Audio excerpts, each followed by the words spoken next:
Graphic design didn't just appear out of nowhere. Every style that you see today, every logo, every poster, every website, it comes from decades of experimentation, rebellion, and designers pushing back on what came before it. So in this video, we're doing something a little different. We are going through the entire history of graphic design, from the very first movement to where we are right now. No jumping around, no missing pieces, just the full timeline. This is the complete series. So if you are a designer, a student, or someone who just wonders why everything looks the way it does, this video is for you. Let's get into it.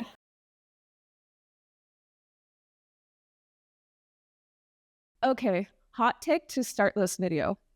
Graphic design did not start with posters. It did not start with logos. It did not start with Bauhaus. And it definitely didn't start with Canva. Graphic design started because humans are dramatic and desperate to be understood. And I mean that with love. Before branding, before kerning arguments on Twitter, humans were literally scratching messages in rocks like, please remember this. This is important.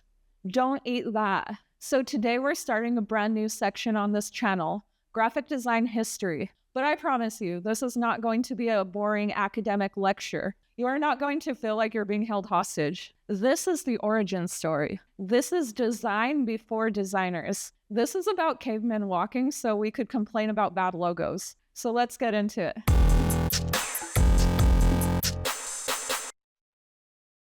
So if you've ever taken a graphic design history class, or even tried to avoid one, the first section in the unit is usually called something very dry, like prehistoric visual communication, which kind of sounds boring, but it's actually iconic, because this unit answers one of the most basic questions of all. Why do humans feel the need to visually communicate in the first place? Not decorate, not impress, communicate. Everything that we do as graphic designers today, logos, layouts, UX, branding, it comes from this really early urge for humans to visually communicate.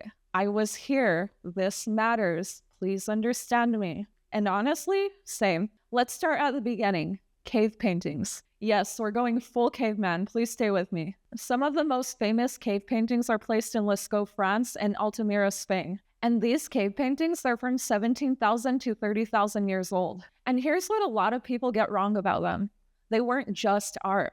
They were communication systems. It wasn't just some bored guy doodling bisons for fun. These paintings were teaching tools, memory systems, storytelling devices, possibly spiritual or ritual markers. This was information design. Think about it. No written language, no paper, no storage, no backups. So back then, if you wanted to know that something would survive past you, you had to make it visual. Visual enough, that way someone else could understand it.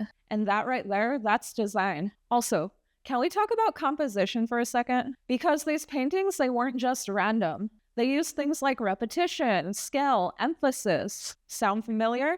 Yes, because those are the design principles still till this day. The medium has changed, but the instinct has not. Okay, every time that I talk about this, someone goes, Candace, is that really graphic design? And my answer is always something like, what? You think graphic design didn't exist past Adobe Suites? If you genuinely think that, then your definition is broken. Graphic design is visual problem solving. And early humans, they had problems like, okay, how do we remember this hunt? How do we warn others? How do we pass knowledge forward? And they solved it visually.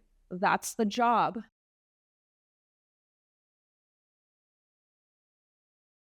Now let's evolve a bit. Humans realize something important. Pictures are great and all, but symbols are a bit faster. Instead of drawing a whole animal every time, we started simplifying things. And this is where pictographs come in. A pictograph is basically one symbol equals one thing. Sun means sun, water means water, food means food. Simple, effective, iconic. And this is where I want you to think about modern day icons. Bathroom signs, airport symbols, app icons. It is the same exact logic. And then now let's level up again. Ideographs. Now symbols represent ideas, not just objects. This is actually very huge because now visuals could represent things like time, concepts, emotion, ideas. This is the time where visual language became a bit abstract and very powerful. And yes, this is where design starts getting political. It starts to represent things like religion, culture, and more complicated things. And that's because whoever controls the symbols controls the meaning, which is still actually true today.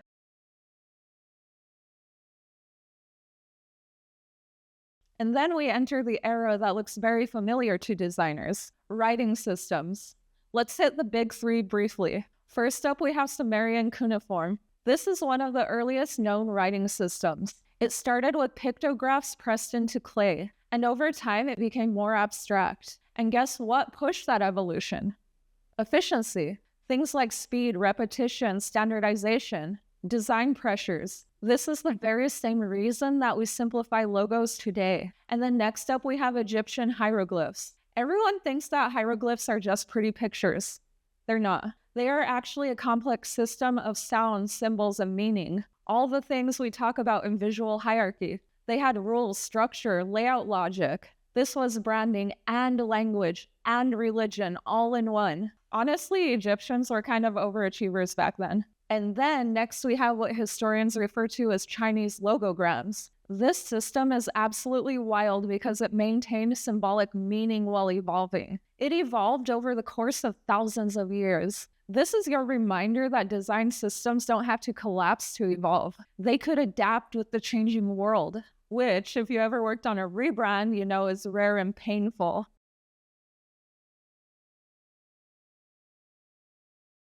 And now, arguably the biggest moment in graphic design history, the alphabet. Specifically Phoenician, Greek, and Roman. This is where symbols stop representing things, and instead they start representing sounds. And that changed absolutely everything. Because of things like literacy speeds, information becomes scalable, and design becomes more about legibility and consistency. Especially the Romans, they cared about proportion, geometry, and balance, which is why Roman letter forms still slap. But I'm sorry, you'll never be able to convince me that Trajan was peak typography. This is where graphic design stops being purely expressive and starts being more systematic, which is basically the eternal tension of graphic design. Expression versus clarity, art versus communication. Congrats, we're still arguing about all of this today. If you're watching this and you're wondering to yourself, okay, cool history lesson, but why does this matter? Here's why. Every time you simplify a logo, choose an icon, strip something down, argue about clarity, you're participating in a 30,000-year-old conversation. I'm sorry to break it to you, but design trends don't come from nowhere. They are actually echoes of the past. Minimalism isn't new. Symbolism isn't new. Visual storytelling, it's not new. We are just remixing the same instincts with different tools. Okay, guys, so this is Unit 1 of Visual Communication before graphic design. No Adobe, no designers, no clients, no feedback rounds, just a bunch of humans trying to be understood. In the next unit, we're going to talk about how design becomes formalized, how things like manuscripts, books, and prints really change the game of graphic design. And trust me, that's where us designers start becoming very annoying, but in the best way. If you like this, let me know because I am so down to turn this into a longer series. And as always, design isn't just about what things look like. It's all about why humans needed to make them in the first place. But okay, I'm gonna stop before this turns into a TED Talk. That's all I have for you right now. I'll see you in the next one.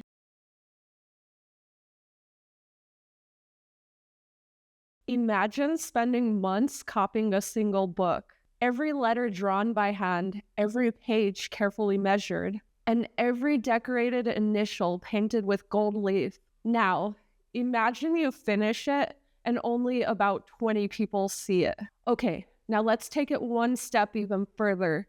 Imagine someone invents a machine, and now that same book could be made 100 times, maybe even thousands. That moment right there, that is when design stopped being exclusive and started shaping the entire world. Today we are talking about the time that design became formalized, when manuscripts, books, and prints completely changed the game. Because before print, design was sacred, and after print, design became an infrastructure.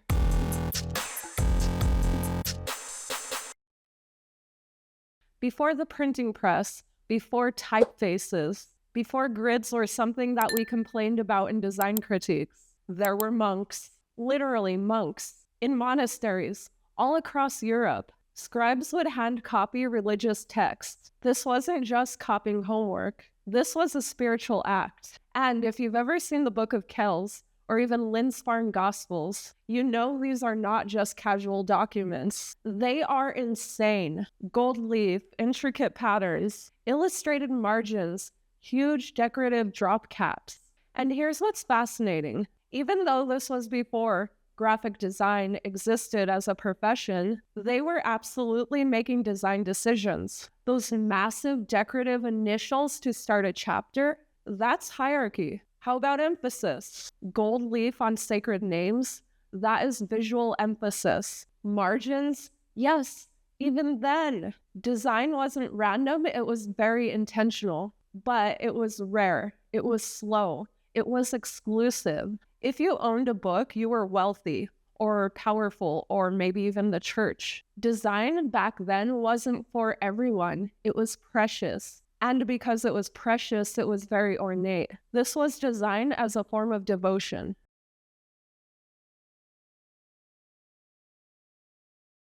And now let's meet the main character of all the chaos, Johannes Gutenberg. In 1440, he develops movable type in Europe. And when I say movable type, I mean individual letter casts in little blocks of metal that could be rearranged and reused, which to us, it sounds very normal now, but at the time, it was very revolutionary. And then we get the Gutenberg Bible, and this is where everything changed. Reproducibility. For the first time ever, text could be scaled. You didn't need a monk and 6 months. All you needed now is a press and type. And suddenly design, it had a new requirement. Consistency. You couldn't just freestyle every letter. You couldn't just redraw everything uniquely. Letters had to match. Spacing had to be predictable. Margins, they had to align now. Because if you're printing hundreds of pages, then any mess up is expensive. And this right here is where design starts to become formalized. Because something that can be multiplied needs rules.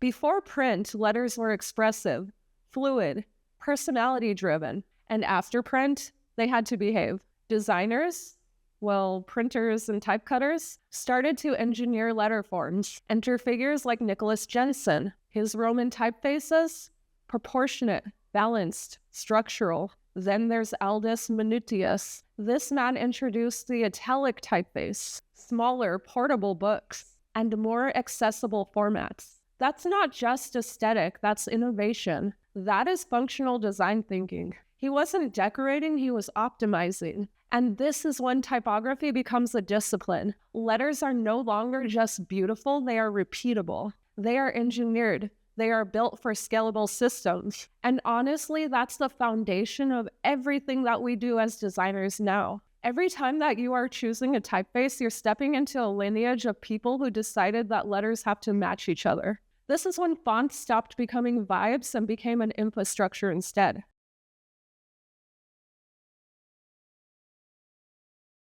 And here's where things get a little spicy. Because once you could print at scale, you could distribute ideas at scale. Think about people like Martin Luther. His thesis spread because of print. Think about Galileo Galilei. Scientific ideas circulated because they could be reproduced. Print didn't just make books, it accelerated movements. It increased literacy, and it democratized information. And then suddenly design wasn't just aesthetic or sacred anymore. It was political, it was educational, it was a cultural infrastructure. And here's the wild part.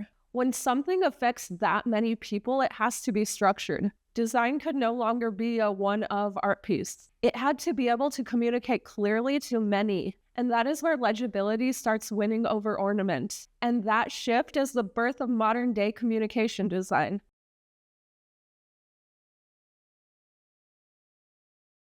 Let's talk grids, because this is where my little design heart gets excited. Print demands alignment. You can't just eyeball it every time. Margins, they start becoming standardized. Text blocks, they start becoming consistent. Page ratios, they become intentional. Repetition becomes harmony. Early grids started emerging not because someone wanted to become minimalist, but because efficiency required order. And here's something really important I want you to remember. Formalization did not kill creativity. It created clarity. When rules exist, then you could break them strategically. But you need the rules first. Print forced designers to think systematically, to think farther beyond just one page, to think in sequences. Books aren't just single compositions. They are hundreds of consistent compositions. That is design thinking.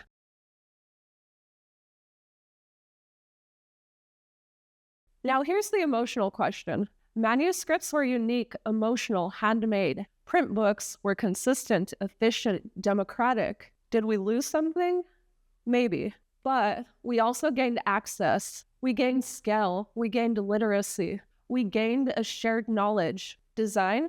It did become less precious, but it became more powerful in return. It stopped being decoration and instead became a framework for civilization. And I know that is dramatic, but it's also true. The moment that design became formalized, it wasn't just about the printing press. It was about structure, reachability. It was about systems. And every time we open InDesign, every time we align text to a grid, every time we as designers choose margins and leading, we are working in a framework that began when someone decided that a letter should be formalized. Design?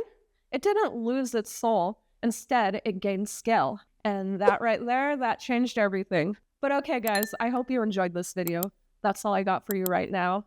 If you enjoyed it, give it a thumbs up. Subscribe for more videos just like this because I make them every single week. And I'll see you in the next one.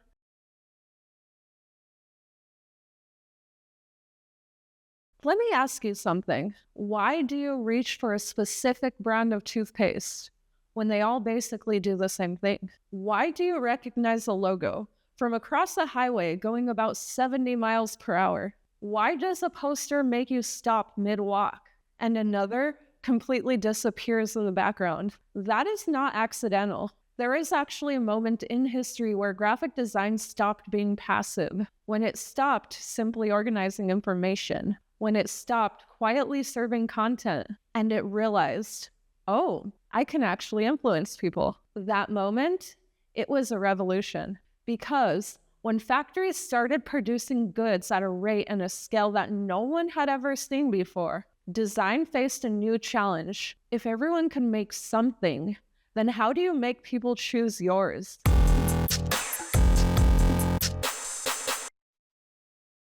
If part 2 was about structures and systems, part 3 is about strategy. This is the era where designers learned how to sell. Let's zoom into the 18th and 19th centuries. Machines are replacing handmade labor. Factories are producing textiles, soap, packaged goods, canned food, alcohol, printed material, all at scale. Urban populations are rising, cities are growing, and consumers are emerging. And here's the big shift. Before industrialization, most goods were local and handmade. You knew your baker, you knew the tailor, you knew the person who made your shoes. There wasn't a branding problem because there wasn't distance between the producer and consumer. But industrialization, it broke that intimacy. Now products travel. Now companies could sell beyond their neighborhood. Now strangers are selling to strangers. And that changed everything. And meanwhile, printing technology evolves. Steam-powered presses increase dramatically.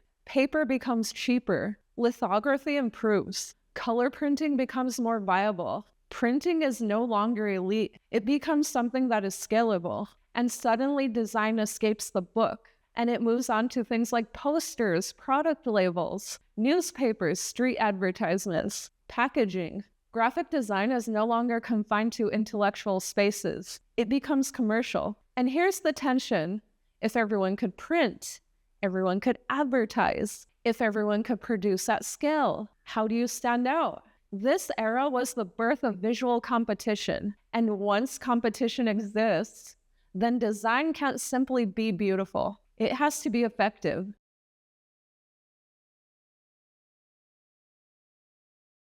Now let's talk about the streets. Paris, London, major cities. Walls become layered with posters. Public spaces become a battlefield of visuals. Enter Jules Cheret. He's often called the father of modern posters. He uses vibrant color lithographies to create dynamic and theatrical posters. His posters advertise cabarets, performances, consumer products, but it doesn't feel like every other dry announcement. They feel energetic, playful, alive. Then we get Henry de Toulouse-Lautrec.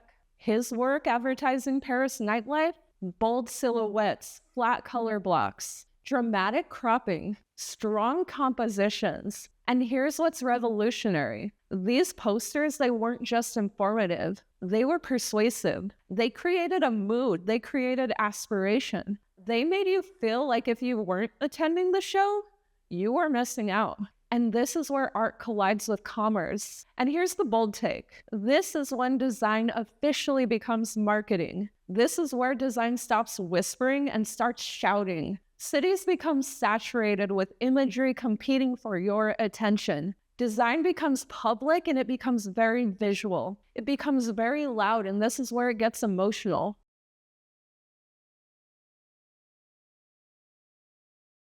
And here is where things get very strategic.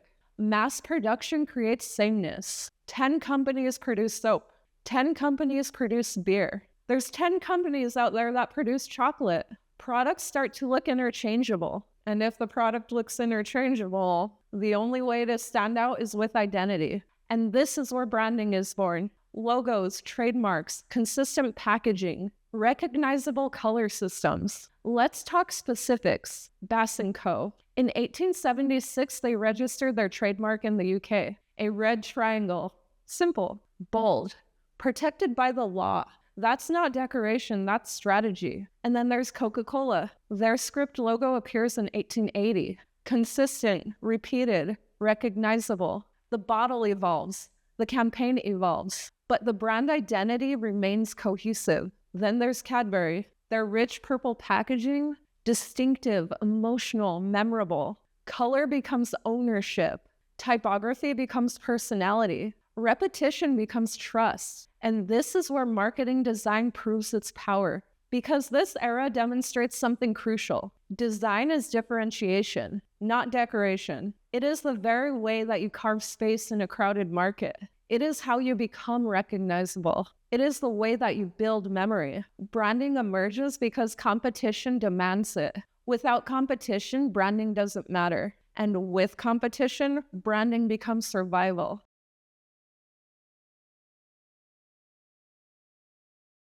As competition intensifies, design adapts again. Typography grows bolder. Headlines become larger. Hierarchy sharpens. Layout experimentation, it increases. Designers start asking, how fast can someone understand this? How quickly can we capture attention? How do we lead the eye? Contrast becomes weaponized. Scale becomes something that's very intentional. And visual flow becomes calculated. Designers are no longer just artisans crafting beautiful layouts. They are solving real-world problems. How do we sell more? How do we stand out? How do we influence behavior? Does this all sound familiar?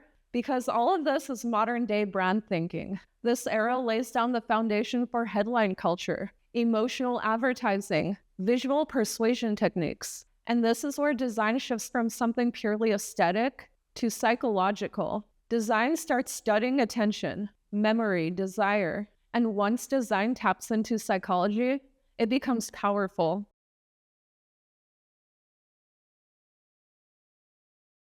Okay, now zoom out.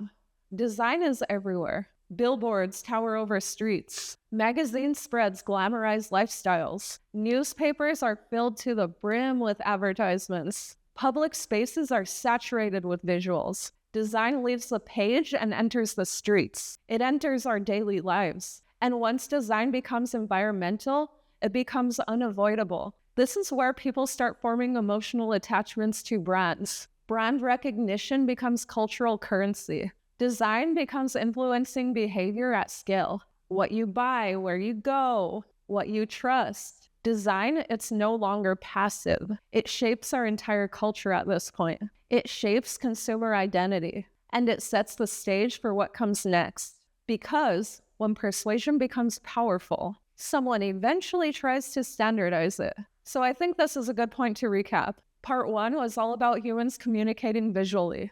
Part 2 was where structure emerges, systems, order. And this part 3, this is where strategy enters the picture. Design learns to sell. It learns to persuade. It learns how to compete. But what happens when corporations grow massive? When global brands start to dominate? When modernism demands clarity and efficiency? That's part 4. Because after strategy comes standardization. And that is where graphic design truly becomes modern.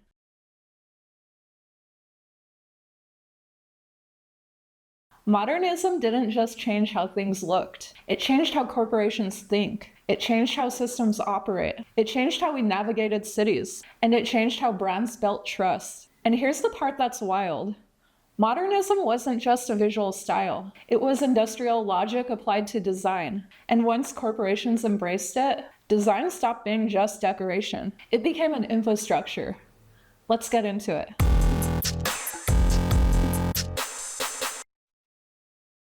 In the last episode, we talked about factories, industrialization, mass production, and the moment that marketing suddenly became essential. Companies weren't just making products anymore, they were competing at scale. When you're producing thousands, millions of identical objects, you need efficiency, you need consistency, you need to have systems. Factories ran on standardization. And here's the key shift. The same logic didn't just stay on the factory floor. It moved into design. Because if production is standardized, why wouldn't brands be? If a company wants to appear stable, reliable, and scalable, it can't afford visual chaos. And this is where modernist thinking steps in.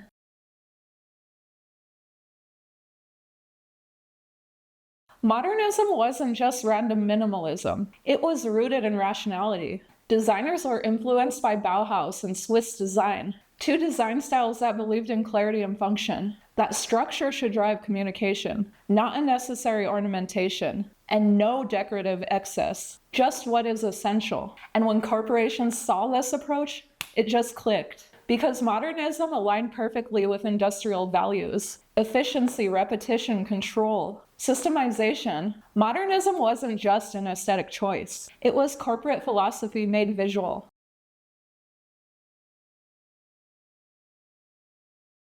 Before we go any further, I need to say something. As a graphic designer, I always physically cringe whenever someone points at something that's contemporary and says, "Oh, how modern." No! Modernism is a historical movement. It has a time period of philosophy, rules, and it doesn't exist in 2026, I'm sorry to say. If something is new right now, the word that you're looking for is contemporary, not modern. Modern does not equal new. Modern is the early to mid 20th century. It is an ideology built on function, reduction, and rational systems. Contemporary equals current. But okay, rant over. But it matters.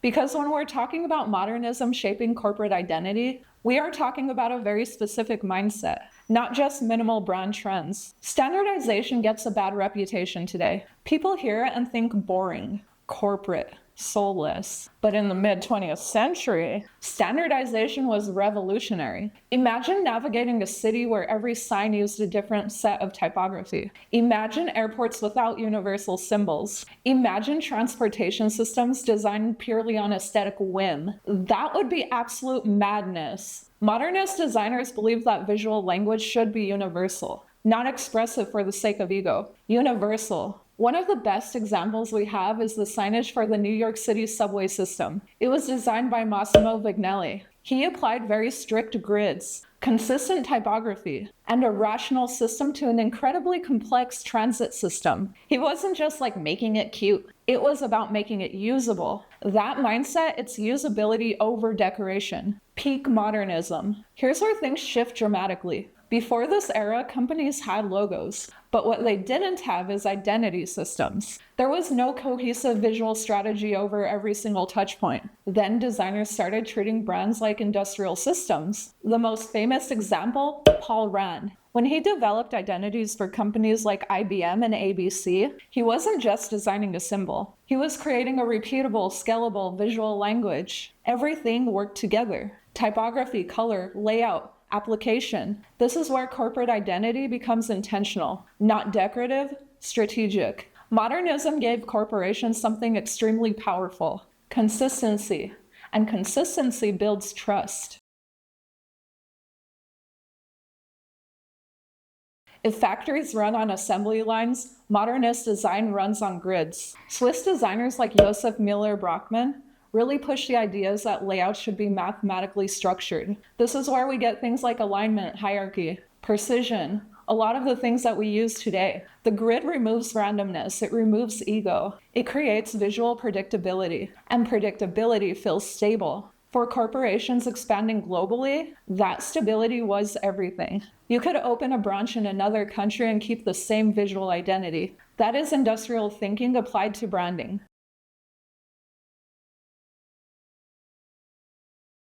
This is where brand guidelines and manuals become serious business. Modernist identity systems were not vague. They were documented. Exact logo spacing, approved color palettes, designated typefaces, and clear usage rules. All of this isn't about limiting creativity. It is all about scalability. When corporations expanded to the global market, they need their identities to survive translation, both culturally and linguistically. Modernism made branding industrial, repeatable, systematic, reliable.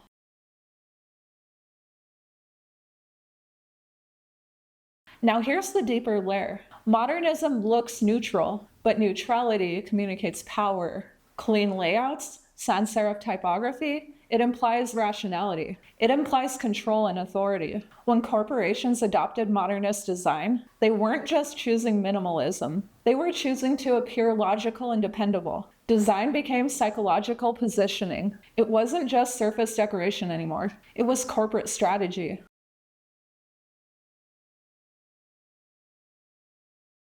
And before anyone says modernism killed creativity, look at Otto Eicher and his work in the Munich 1972 Olympics. Structured, yes, but also vibrant, strategic, and globally influential. His pictograms helped shape the universal icon systems that we still use till this day. That's not soulless, that's foundational.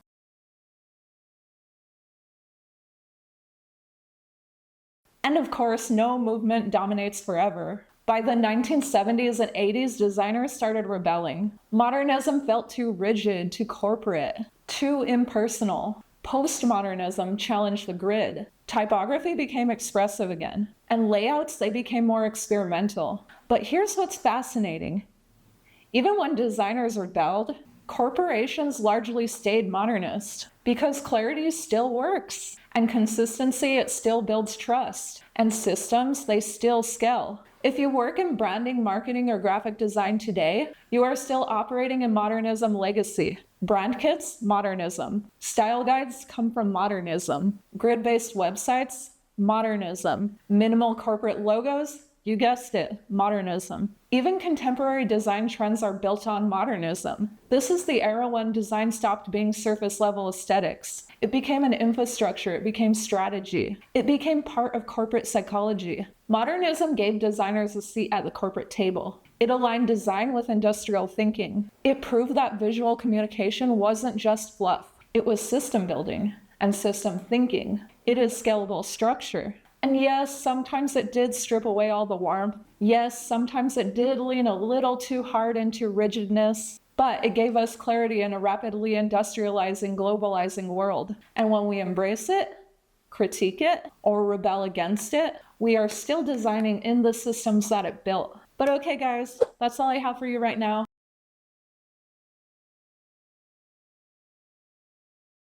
Hi friends, welcome back to my channel. If you thought graphic design was just about clean grids, Helvetica, and rigid corporate systems, today we're going to shake things up. Because after modernism gave us order, rationality, and the corporate blueprint for visual identity, a bunch of graphic designers said, yeah, no, let's mess with that. And that is exactly how postmodernism stormed in, bringing rebellion, chaos, and a little bit of anarchy. By the end of this video, you'll understand how messy, expressive, and sometimes downright shocking design of the 1970s actually was, and how it reshaped visual identity today, and how very early digital tools supercharged this era of graphic design. And don't you worry, I'm going to give you super juicy designer gossip along the way. Because history isn't just about dates and movements. It's also about personalities, drama, and a little bit of scandal.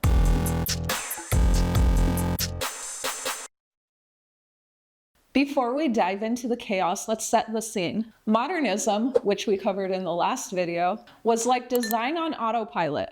Grids, clean type, logos that looked very serious, corporate identities that were trustworthy. It was orderly, rational, and almost scientific. You could think of IBM's corporate identity. Modernism gave us Helvetica and Swiss design. Everything aligned, predictable, perfect. And that's exactly when postmodernism emerged. Designers, they started feeling a bit constrained. Sure, grids are nice and all, but what about personality? What about emotion? What about rebellion? What about having fun? Modernism taught designers how to do structure, but some felt like it was stifling creativity. Enter the 1970s. Cultural upheaval, punk music, DIY culture, and everyone had this general question authority mentality. And us designers, we're human. We caught the fever. Suddenly, the rules didn't feel sacred anymore. Those rules, they felt more like suggestions.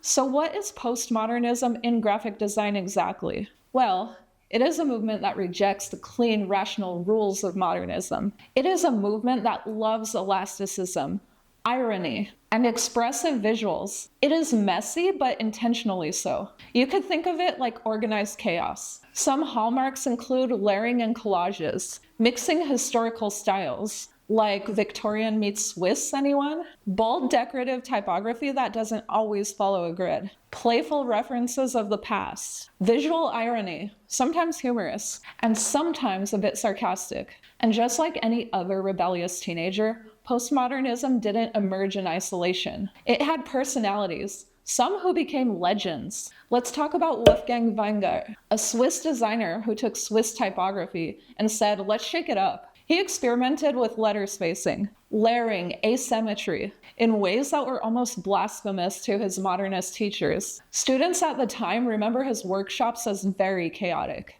They were known to be both exciting and confusing. All in a good way, of course. His work paved the way for typographic experimentation. We still see it today, very prominent in posters. You could find it in editorial layouts and web typography. Then there's Paul Escher, whose typographic experimentations are bold, expressive, and full of a lot of attitude. Cher's layouts, they often appear chaotic at first. But if you really look at the details, they're actually meticulously designed. The difference? She wasn't afraid to show her personality. Through her work, you could see humor and a lot of visual tension.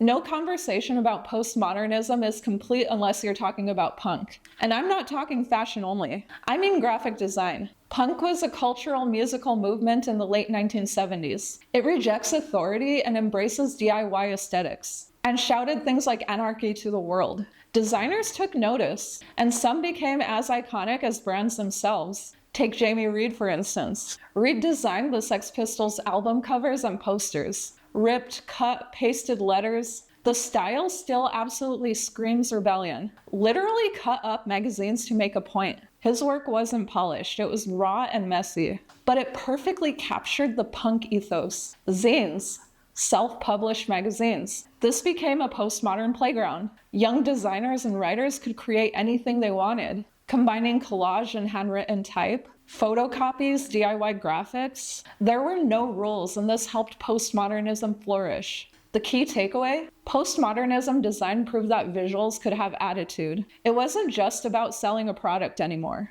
It was about expressing identity, emotion, and a subculture.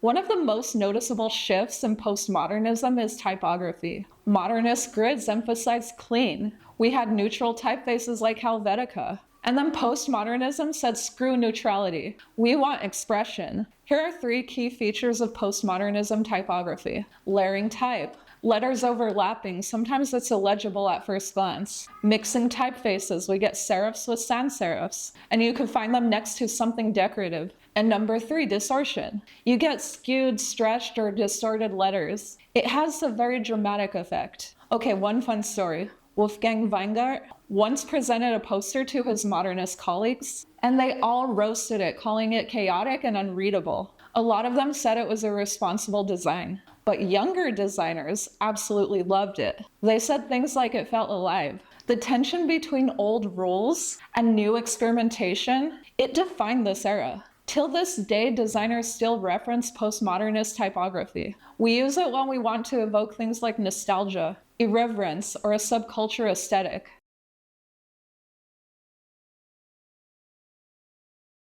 Now we have to talk about the 1980s because this is when computers started sneaking its way into design studios. Before that, all design was analog. You had things like photo typesetting, paste-up boards, and layouts that were rendered by hand. Then Apple Macintosh launched in 1984, and this brought graphic design to a wider audience. Suddenly, anyone with a computer could experiment with typography. Regular people could play with layout and color. This was huge for postmodernism. Computers, they allowed for more layering. They allowed for manipulation and more rapid experimentation. Designers could push boundaries faster than ever before.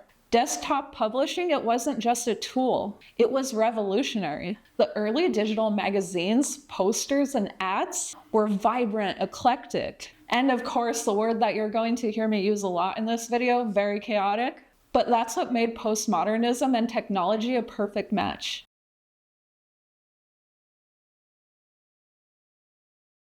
Let's make this real with some examples. Number 1, the record sleeve explosion. Bands like Talking Heads, The Clash, Sex Pistols, they all had albums that were playful, political, and just plain weird. Design used collage and hand lettering. Irreverent visuals that matched the music's attitude. Number 2, design in magazines. Emigre, a magazine that started in the 1980s. It became a postmodern playground. They experimented with layout, type, and color in ways that defied traditional editorial design. It was chaotic, but intentionally so. And number 3, the corporate rebellion. Even big brands couldn't resist a little postmodern flavor. In the 1980s, companies started embracing more playful visuals for advertising. You could see it in packaging and logos from that time. Think of MTV's early branding. It was unpredictable, vibrant, and unapologetically youthful.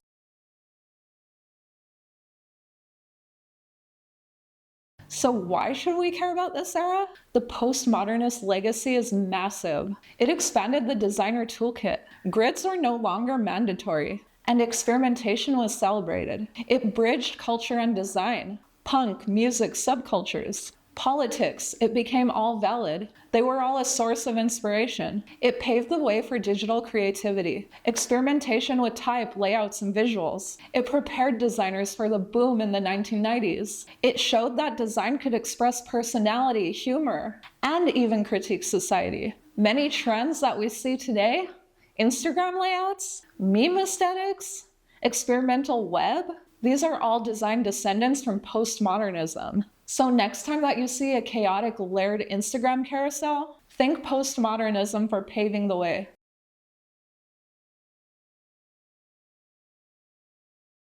And by the 1990s, postmodernism began evolving again. Designers were exploring minimalism, corporate experimentation, and the rapidly expanding world of web design. The digital age was no longer a novelty. It was a permanent tool, and postmodernism, it laid the groundwork for digital experimentation. Soon, we will talk about digital design and minimalism, where postmodernism, it gave way to the clean, efficient, and functional aesthetics of the internet age. But we'll never forget that postmodernism taught designers to take risks, embrace personality, and sometimes just have fun with it. Postmodernism is a reminder that the rules of design are made to be questioned. They are meant to be twisted and reimagined. It's about breaking the grid, laughing at tradition, and saying things like, let's see what happens if we mix everything together. It's messy, bold, and unapologetically human. If you're a designer or someone who loves visuals, look at this era for inspiration. Experiment, break the rules, embrace the chaos, and maybe, just maybe, add a little bit of Wolfgang Weingart in your next project.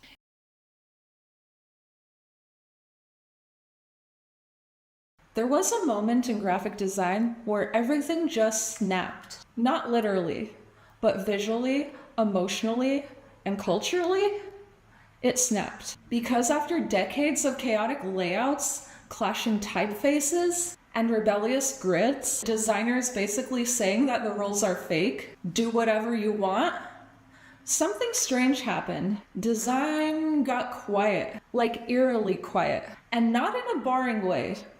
More like a controlled, intentional, and almost intimidating kind of way. So today, I want to talk about what happened after postmodernism, when digital design rises and minimalism takes over, and suddenly everyone is obsessed with white space like it's oxygen. And I have thoughts, a lot of thoughts.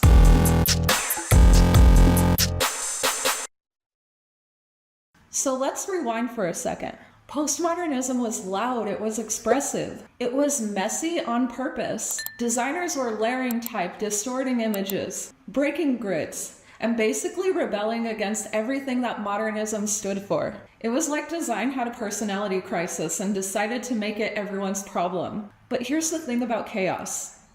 It's exhausting, like visually exhausting. At some point, it was just like people couldn't process it anymore. Brands couldn't communicate clearly. Audiences were overwhelmed. And designers started asking a very uncomfortable question. What if clarity actually matters? I know, groundbreaking, right? And this idea, it wasn't entirely new. Designers like Dieter Rams were already pushing this, the less but better philosophy. They argued that good design should be useful. It should be honest and it should be simple. Minimalism didn't appear out of nowhere. It was just waiting for the right moment. And around this time, something enters that changes the scene. The internet.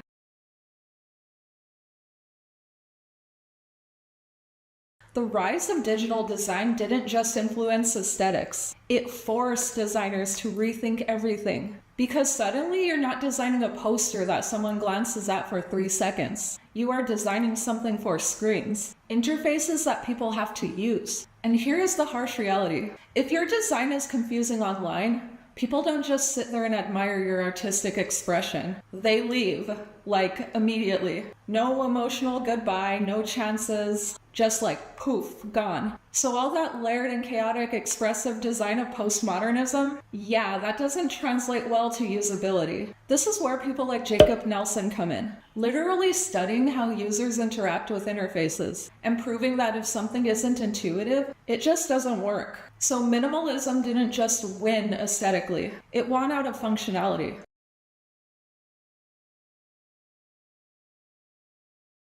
Minimalism in graphic design wasn't just an aesthetic choice. It was a survival strategy. Suddenly, designers are stripping everything back. Clean layouts, simple typography, neutral color palettes. And here's the funny part. Those grids that everyone rejected during postmodernism, yeah, suddenly they came crawling right back. Designers like Josef Müller-Brockmann had been advocating for grid systems and design way earlier. And now suddenly everyone's like, wait, this actually helps. Alignment matters again. Structure matters. Negative space, it isn't empty, it's intentional. And suddenly it was like graphic design went from screaming to whispering. And yet somehow it became more powerful. Because here's the thing, when everything is minimal, every element carries weight.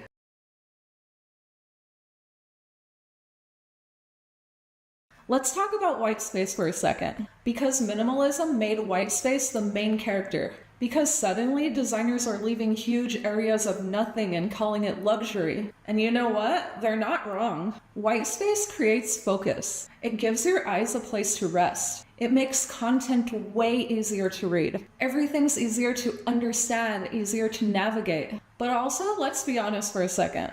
Sometimes it feels a little too intentional. Like, is it elegant or did we just not know what to put there? Be honest, let's talk about it in the comments. Because I personally feel like minimalism walks a very fine line of being empty or intentional, and not everyone stays on the right side of that line.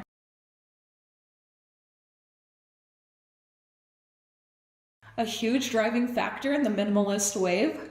Tech companies. They needed interfaces that were clean and intuitive. It needed to be scalable across devices. So everything became super simplified. Icons got flatter, buttons got cleaner, design systems became standardized, consistency became more important than expression, and then you started getting designers like Jonathan Ive pushing very clean, very minimal, aesthetic designs into the mainstream. And this is where simplicity becomes synonymous with innovation. And in a lot of ways, this is actually amazing, because design is finally working for people, not against them. But also, let's be real, everything starts to look a little kinda like the same.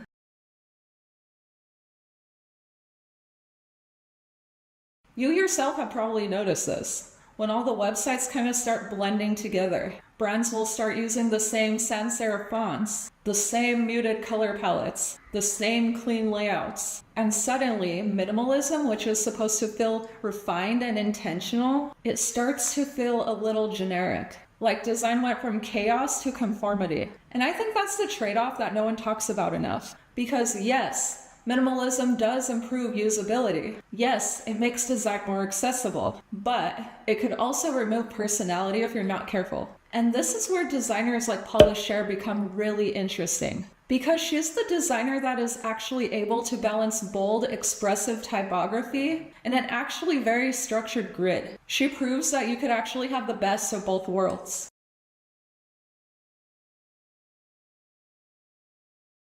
Because minimalism doesn't let you hide. You can't distract people with visual noise. You can't layer your way out of bad decisions. If your typography is off, everyone notices. If your spacing is weird, everyone feels it. If your concept is weak, there's nowhere to run. It's just you, your grid, and choices. And honestly, that's terrifying. That's why minimalist design is one of the hardest forms of design to pull off. But it's also really refreshing, and personally, it's the kind of design I like to do, because it really forces you to have strong fundamentals.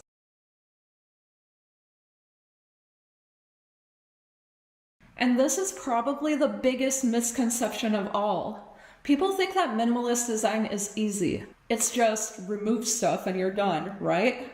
No. Minimalism is about precision. It's about knowing exactly what needs to stay and having the discipline to remove everything else. And that's hard, because as creatives, we always want to add. We want to experiment. We want to express. And minimalism, it forces you to pause and ask, is this really necessary? And sometimes the answer hurts.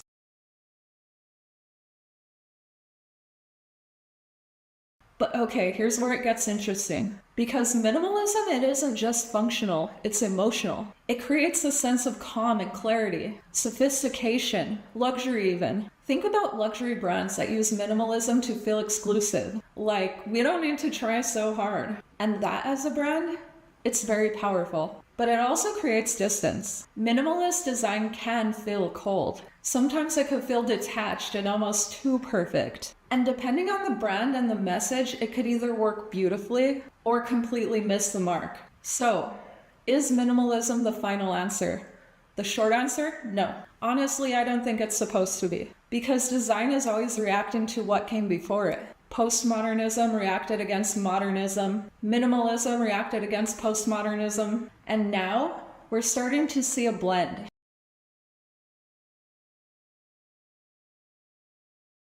Right now, it feels like design is in this hybrid space. You have clean layouts, but bold typography. Minimal interfaces, but playful interactions. Structured systems, but then you also find these surprise moments. It's like designers are finally saying, okay, we learned the rules. Now let's bend them just enough. I think minimalism forced designers to grow up a little bit. Like postmodernism was like this rebellious teenage phase. Experimenting, pushing boundaries, questioning everything. And minimalism was like, okay, now we have responsibilities. It's like the difference between your teens and your 30s. You need to communicate clearly. You need to consider the user. You need to think about things that actually work. And yeah, that sounds less exciting, but I don't think it is. I think it's just a different kind of challenge. Because now the goal isn't to be expressive. It's to be expressive and effective. And that balance, that is where great design lives.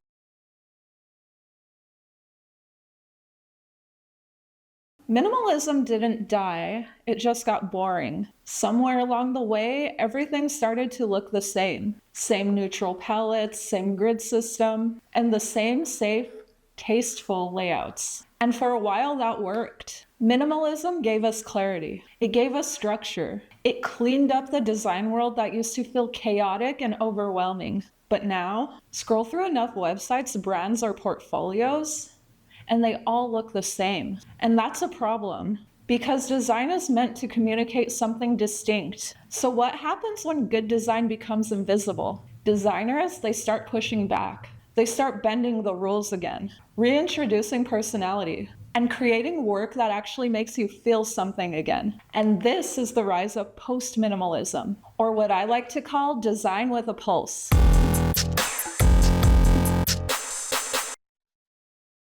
For years, minimalism dominated everything. Branding systems, UI, UX, websites, even social media aesthetics. Clean grids, sans serif typefaces, muted palettes, white space everywhere. And just to be very clear, it wasn't a bad thing. Minimalism taught designers the most important fundamentals: clarity over clutter, hierarchy over chaos, intentionality over decoration. It forced us all to ask what actually needs to be here. But then over time, something shifted. Minimalism stopped being a philosophy, and it started becoming a formula. And when something becomes a formula, people just stop questioning it. And then they just start to replicate it. And that's where things get dangerous creatively. Because then it's this paradox where things become imitation rather than communication. So designers didn't abandon minimalism. They outgrew just using it blindly.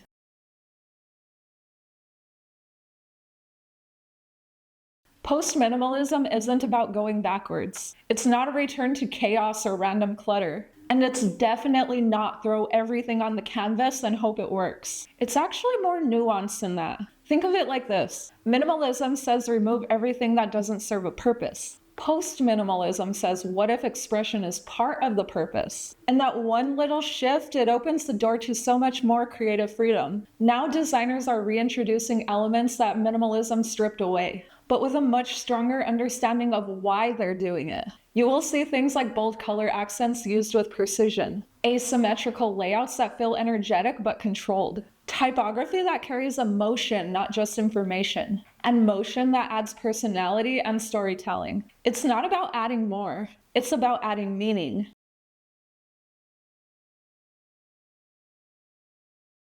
Minimalism worked because it solved a real problem. Before it, design could feel overwhelming. Too many competing elements, too much visual noise, not enough structure, and minimalism simplified everything. But here's the thing about design trends. They don't just solve problems, they create new ones. Because once everything adopts the same visual language, it stops being different. And then it all becomes background noise with all the other brands. And when it becomes background noise, it loses its power. Especially now, in a world where people are constantly scrolling, constantly consuming, and constantly deciding what exactly is worth their attention, being clean isn't enough anymore. Being modern isn't enough. Design has to interrupt. Not in an aggressive way, but in a way that feels fresh. Something that feels unexpected and memorable to the viewer. And minimalism at scale stopped doing that.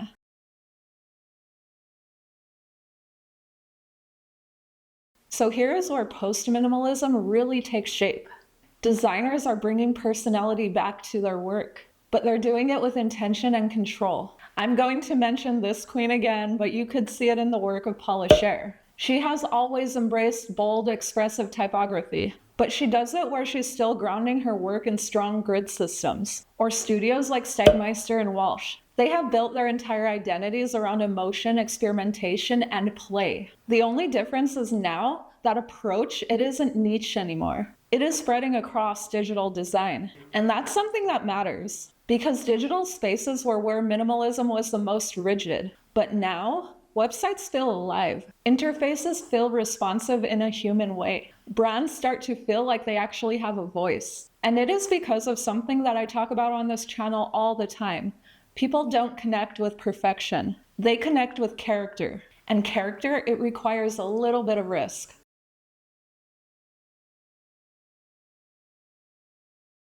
So what are the actual visual signals of this shift? This is where you start to recognize post-minimalism in the wild. Number one, strategic colors. Color is no longer avoided, it is used deliberately. One single bold color can really transform a minimal layout. It could turn it into something very memorable. And number two, asymmetry with intention. Designers are breaking the grid, but not completely abandoning it. They are creating tension and movement while still maintaining balance. And number three, motion as a core element. Animation isn't just a bonus feature anymore. It is part of the design language. Transitions, hover states, micro interactions, they guide the viewer. They introduce hierarchy. They are used to create emotional moments. And number four, expressive typography. Typography is stepping into the spotlight. It's bigger, bolder, more experimental, but still readable because function still matters. And number five, layering and visual depth. Flat design is evolving.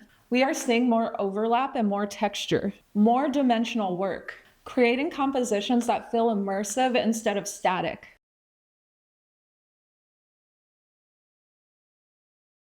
This shift is bigger than aesthetics. It is changing how we think about the user experience entirely. For the longest time, UI and UX design focused heavily on simplicity, efficiency, predictability, and those things are still essential. But now there's another layer being added, and that's emotion. Designers are asking things like, how can I make this feel better, not just function better? And this means that we are seeing interfaces that react in a playful way, use animation to guide attention naturally, creating moments of surprise that feel rewarding.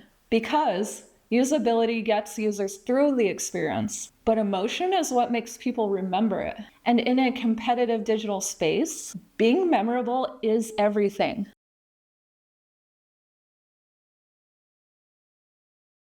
And this shift isn't random. It is actually enabled by technology. A few years ago, a lot of expressive ideas weren't practical. Websites had to be lightweight. Interactions, they had to be simple. And animations, they were limited. But now, browsers are more powerful than ever. Devices are faster, and tools are more advanced. Designers can experiment in ways that weren't even possible before. Think of things like real-time interactions, advanced motion design, interactive storytelling, and dynamic layouts. All of this makes expressive design not just possible, but also very scalable. So post-minimalism, it isn't just a creative shift. It's a technological one too.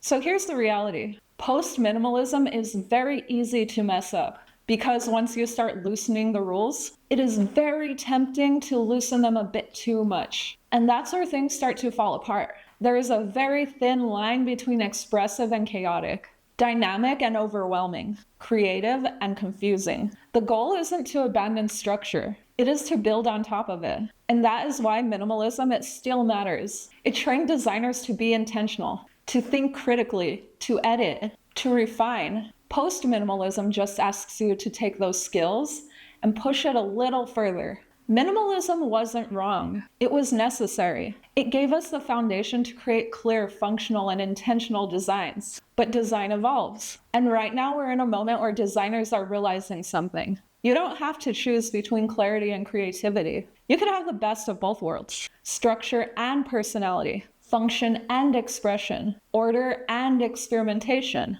And honestly, that is where some of the most exciting works are happening right now. Because design isn't just about making things look good. It's about making people stop, pay attention. It is about making people feel something. And post-minimalism, that is exactly what it's bringing back.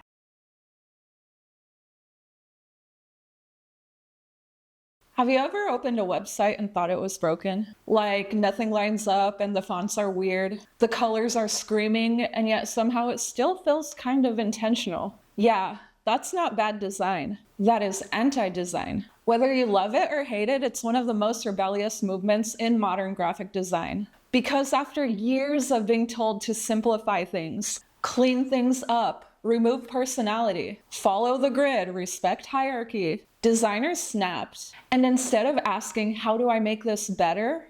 They started asking things like, how do I make this worse?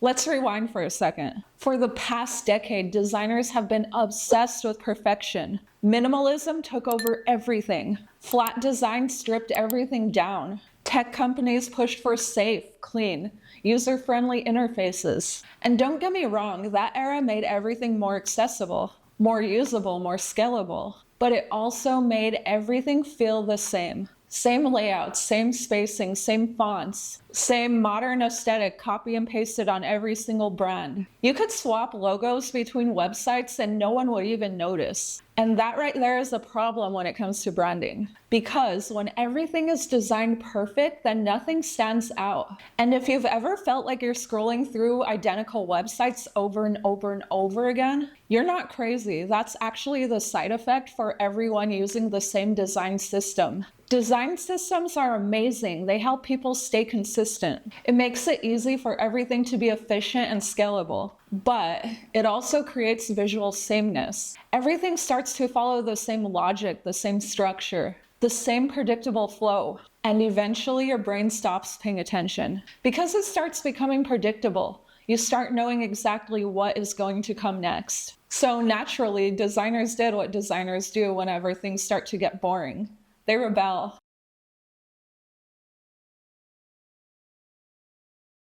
Enter anti-design. This right here is a movement that doesn't care about your grid. It doesn't care about alignment. And it definitely doesn't care about your good taste. In fact, it actually tries to break those things. You could identify if something is anti-design by clashing colors, awkward spacing, overlapping text, fonts that should have never been used together. And yet you see them on the same page anyway. Layouts that feel uncomfortable or unpredictable. And the craziest part, it is all intentional. Let's be honest for a second. Some of you probably hate this, like deeply to your core. You see a brutalist website and your designer instincts start screaming, align it, fix the kerning. Why is that button like that? And honestly, same. There is a part of every trained designer that just wants to clean it up. It is natural because we've spent years learning how to make things clear, how to make things balanced, how to make things aesthetically pleasing. So when we see something that rejects all that, it just feels wrong. But that discomfort, that's exactly the point.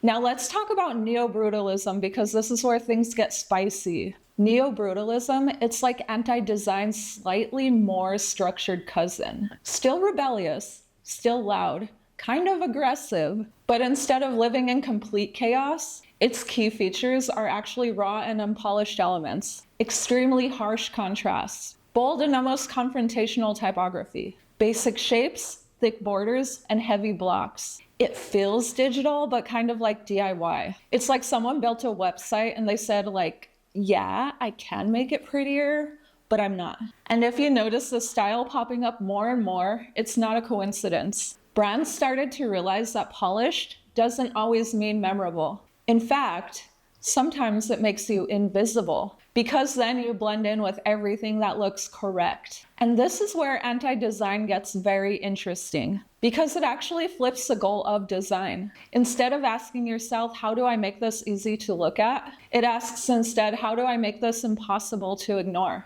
And in today's world, that matters a lot more. We're not designing for a quiet art gallery space anymore. We're designing for feeds, for scrolls, for split-second decisions. You have maybe like what, 2 seconds? So yeah, some designers are choosing chaos on purpose. Because chaos, it makes people pause.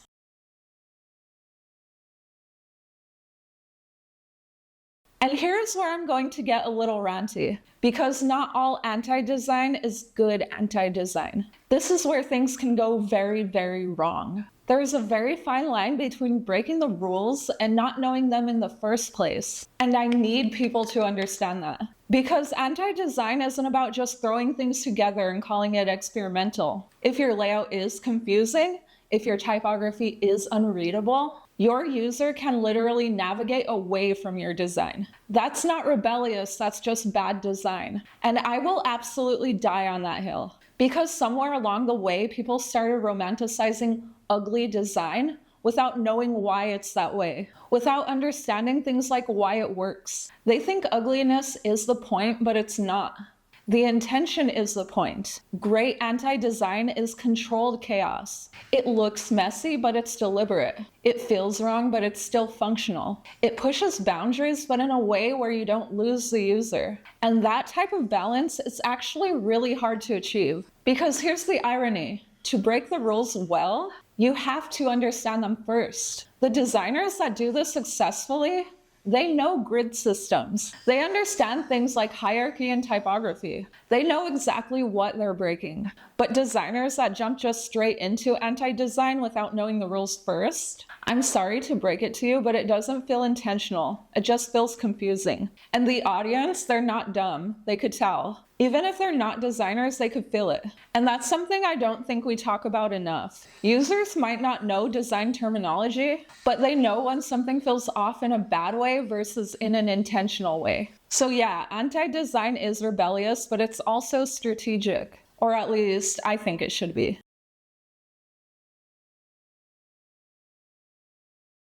So let's talk about why this movement is happening right now. Because this isn't random. This is a reaction. Designers, we're cynical. We simplify things, then we get bored. Then we add complexity, and then we simplify again. And right now, we're kind of in the getting bored phase. Minimalism solved a lot of problems, but it also created new ones. Everything started to feel really generic. And in a world where brands are fighting to stand out, generic is the absolute worst thing you could be. And if you're a designer right now, you probably really feel that pressure. There's like this weird tension between let's make it look professional and we also have to make it memorable. Because clients, they usually want both. They want safe, but they also want to stand out. And unfortunately, those two things, they don't always fit together. So anti-design and neo-brutalism stepped in and said, okay, how do we make this memorable? Even if it means being a little uncomfortable. Even if it means people don't immediately like it.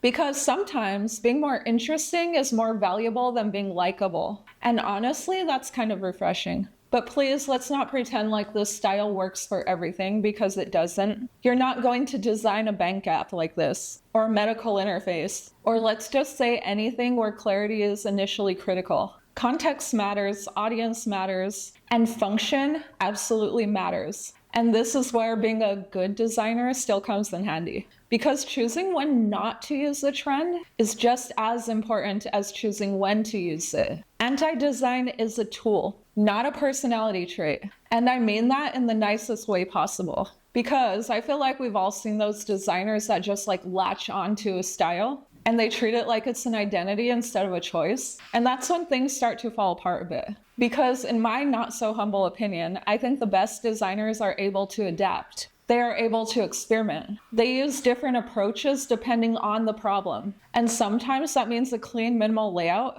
And other times that means a chaotic and expressive one. And sometimes it means intentionally making something look ugly, but ugly with a purpose. So next time that you see something that feels off or it feels wrong, don't immediately dismiss it. Take a second, look closer, and then ask yourself, is this bad design? Or is this design challenging what I think good design is? Because the answer, it might say a lot about the future of design, more so than you think. And honestly, we're not done rebelling yet, not even close. But okay guys, that's my rant for today. I hope you enjoyed it.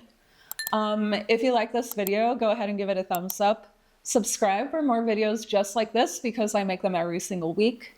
And I will see you in the next one. Bye!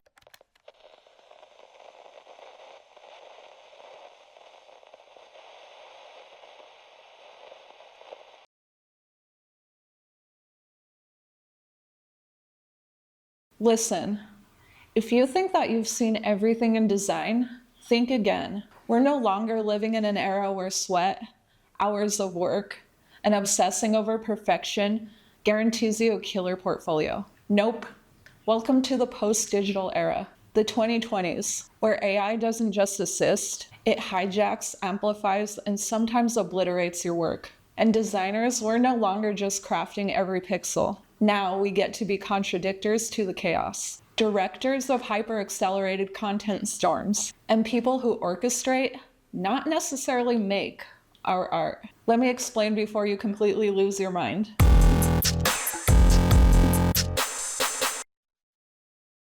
Congratulations, if you've been watching my graphic design history series, you've made it to present day. Okay, first things first, AI isn't just like this optional shiny tool anymore. It is literally everywhere, you can't escape it. Adobe Firefly, Midjourney, DALL-E, Runway, ChatGPT, pick your poison. Designers used to sit for hours agonizing over gradients, kerning, the perfect shadow, and now, most people think it's just type your prompt, hit generate, and boom, your idea is rendered, your idea is animated. And sometimes, done better than what you could have dreamed in a caffeine-fueled obsession. And yeah, that sounds like a dream until you realize we've been replaced. But not completely, don't come for me. Designers are just shifting from hands-on makers. Now, a lot of us are taking on roles where we're prompt engineers and directors. You no longer have to be the one putting every brushstroke into place. You are now telling the algorithm what to do. It is a wild transition because suddenly mastering the craft is less about technique and more of mastery with communication, with a machine. Your prompts are your brush. Your edits are your vision. But here's the kicker that a lot of people don't realize. AI has a learning curve, but it also learns faster than any human ever could. It's iterative in a millisecond. It has the capability to remember the tiniest tweak. And in some cases, it starts predicting what you want before you even know. I mean, imagine spending months perfecting a logo. That's what it used to be. Whereas now your AI assistant whipped up like 5 iterations in 5 seconds, all while you are still debating weights. It's terrifying, right? It's exhilarating and borderline infuriating.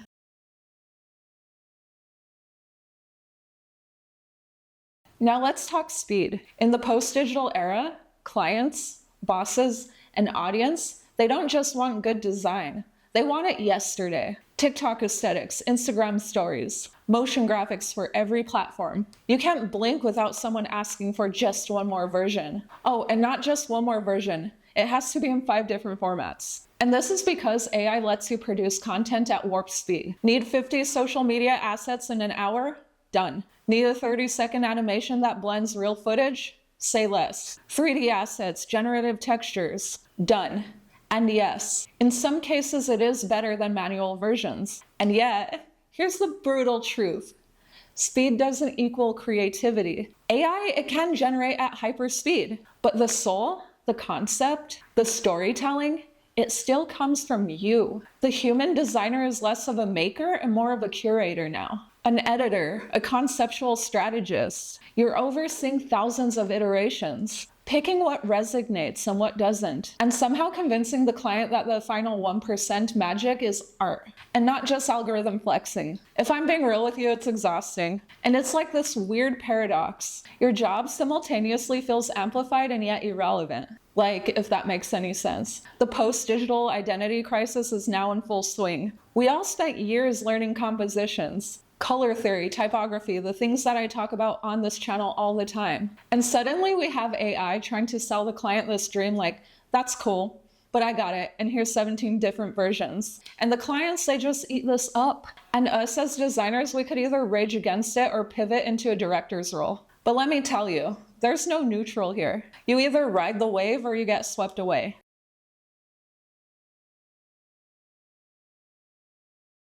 Here's where things get really trippy. The post-digital era, it doesn't care about boundaries. Photography, motion design, 3D renders, augmented reality, generative patterns, all mesh together in one living, breathing content organism. Designers are no longer simply creating assets. We are designing experiences. For example, you might start with a photo of a cafe, turn it into a 3D mock-up, animate the latte foam, overlay generative textures, then deploy it as an interactive AR piece. And yes, the client these days expects this level of immersion without even fully understanding how it all works. We're in this really bizarre space right now, where realism and hyper-digital abstraction coexist. One minute your project feels photoreal. The next, it's like this glitchy, weird fever dream. The role of the designer to navigate all this chaos, to impose just enough human intention, and somehow make it feel coherent. And if you think this is just niche,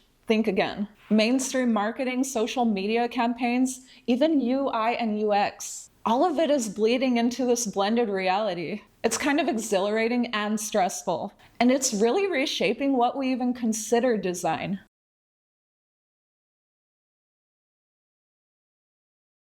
This is the philosophical shift that keeps me up at night. In the post-digital era, the designer isn't necessarily someone who makes anymore. We are directors, we're curators. And this isn't just semantics. This changes everything about how we work. It changes how we define our craft. Your value is no longer hours spent in Photoshop. It is your ability to conceptualize. It is your ability to iterate and steer AI. That is why it is more crucial than ever for designers to have vision, to have taste, a gut instinct to know which iterations to push forward. And the irony, the more hands-off you become, the more strategic your human input could be. Every decision you make now as a designer carries weight. You are the abider of what's beautiful. You know what's coherent, what's effective in this weird digital AI storm. It's kind of like being a film director in a studio with a bunch of actors, one where the set and even the camera could move itself. And they do, in milliseconds. And let's be real, this could feel demoralizing. You can create something incredible in minutes, but the credit, the craftsmanship, the narrative, those still need to have your fingerprints all over it. The world is watching, expecting results, and yet the process, it's almost invisible. We are no longer sweating over grids. You are thinking in systems, flows, interactions, and algorithmic behavior. I'm not going to sugarcoat it. This era, it is anxiety-inducing. AI, it is amazing, but it also highlights every designer's insecurity. If a tool can make something better than you in minutes, then what's the point of your role? Where does human creativity fit in? Are we still artists? Were we ever artists? Are we glorified editors in a digital output? And let's be honest, the client doesn't care. They want something fast, functional, immersive. They don't care if you sweat it over kerning for 12 hours, or if AI could spit it out in 30 seconds. And that pressure, it's real. It is shaping an era of graphic designers who are empowered and also terrified. You have this insane capability at your fingertips, but the expectation is absolute mastery, plus hyper-efficiency, plus conceptual brilliances, plus technical fluency across multiple domains. It is exhausting, and I'm just saying that out loud.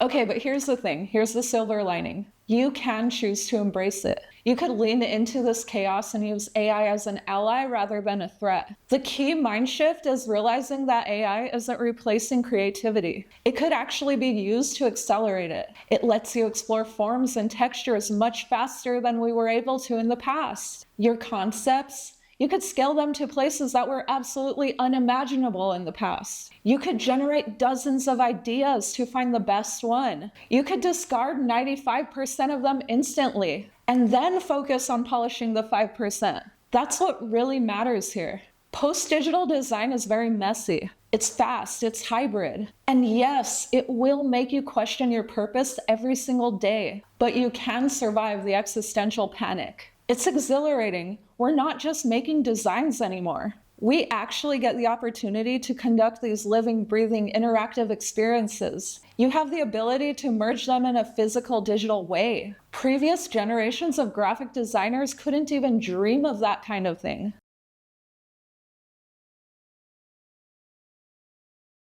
Okay, so what's next?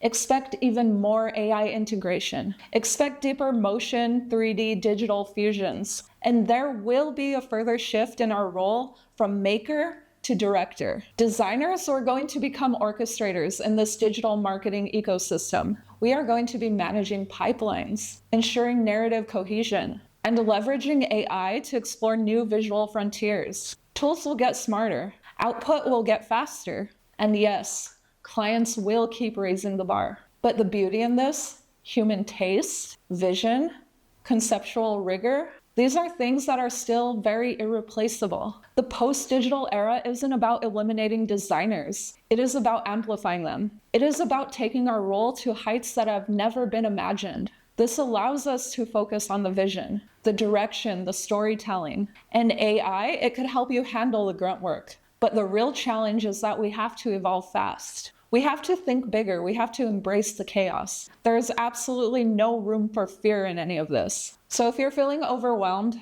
underappreciated, or just plain confused by this AI art tornado, wondering why we call it modern design, just take a deep breath with me. I'm going to hold your hand when I say this.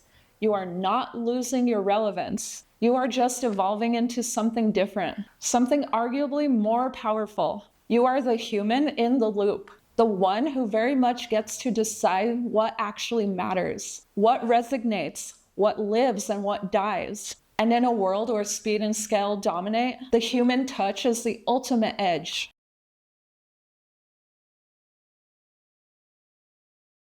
Post-digital design isn't safe. It isn't slow. It isn't simple. It is messy, terrifying, and exhilarating. And in my not so humble opinion, it is utterly addictive. If you're clinging to this belief that the designer's role is the same as it was in 2010, good luck. You are going to get steamrolled in this AI era. But if you embrace the hyperspeed AI workflows, the 3D motion reality mashups, and the new art director mindset, you are not only going to survive, you will thrive. You will be creating concepts that the old guard couldn't even conceptualize. So yeah, welcome to the post-digital era. Fasten your seatbelts and learn to love your AI overloads, because you need to prepare for a career that depends on it.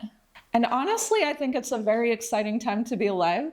I wouldn't have it any other way. And that is the full evolution of graphic design, from strict rules and structure to breaking them completely, from print to digital and whatever comes next. This entire timeline proves that design was never static. Every movement reacts to the one that came before it. Every trend, it eventually gets questioned. And every generation of graphic designers finds a new way to push forward. So if you're learning design right now, or even questioning your own style, you're not behind.